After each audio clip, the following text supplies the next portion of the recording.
All right, Mopar people, welcome back to the channel. I'm just Mopar Joe, and I'm here with Mr. Rick Seaman today. We're going to sonic test this 440 block. A lot of people, including myself, have never seen this done. Here's the process. So let me show you the block first. This is a 77 model 440-3. There's a casting number. It has been bored 40 thousandths for our 508 stroker kit. So if you haven't seen that video series, go check it out. I'm doing I got a full playlist on it. So it's going to get finish honed today and decked. And he's going to sonic check it for me because he's got the equipment and agreed to. So if you haven't seen Mr. Rick's videos, I'll put a link for him also in the description here. And we'll start sonic checking soon. So this is our PR8 sonic tester. It's one of the more common ones out there. Dakota Ultrasonics. There we go. So Mr. Rick's going to walk us through the process and show us exactly what our block says. We can get the glare off. There we go. And we got some kind of goo. What's the purpose of this? I don't know why it needs it, but it needs it. Get our goo on here. Yeah.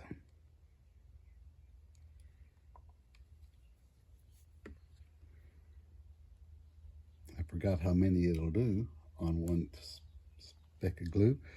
So we'll do top and bottom, all four sides. This side being the major thrust. So that's the one that you really care about.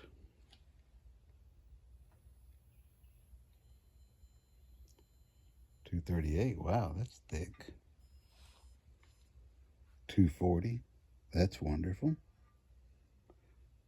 You have to add more goo every now and then. 262, man, is this real? 274, wow. I've heard these are primo blocks. Wow. Sure was heavy when we picked it up, I know that. Do you know the minimum thickness that you would ideally have? Or everybody has something in their head, but then when they find out how bad their block is, they lower their expectations. Okay. 160. You don't have as much room here, so 152. 150. Let's see if we got enough gooey on here. So you had 192. No, that's a false reading. We're probably getting. So you have. Oh, we were too close to this head bolt hole. Okay. So that's full thickness there. There is no water on the other side on that one right here. Gotcha. So you have to be somewhere where the water is. You can't check where it's tied into the block or something. And on a Siamese bore block, of course, that's solid in between here and here, so it wouldn't matter. 179. Wow, I think these are great numbers, I thought. Yeah, looks good to me. Awesome. Can we compare it to one of your Hemi blocks over here? I'm going. Okay. So this is our Mr. Rick Callie's Hemi block that you said the bore is 450? The bore is 4,500, and we know the bore spacing is 4,800. So if this machine is accurate, then this number has to be 300 thousandths. Let's see what we got. 318, 326.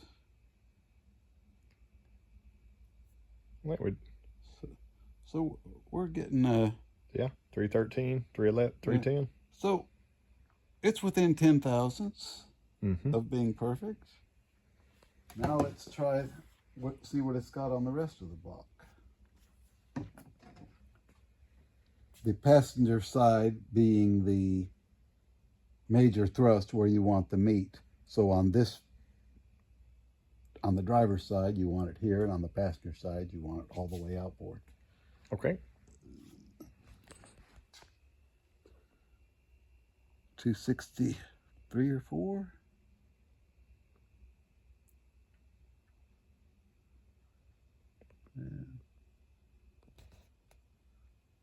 I'd like to see it fall back before we, Mm-hmm. I want to, okay.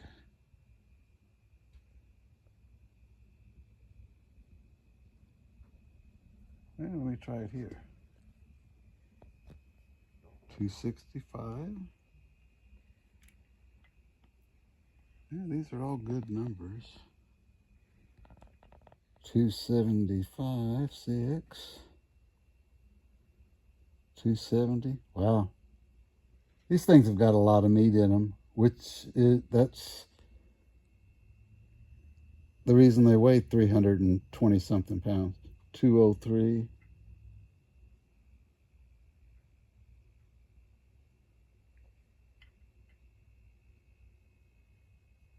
210.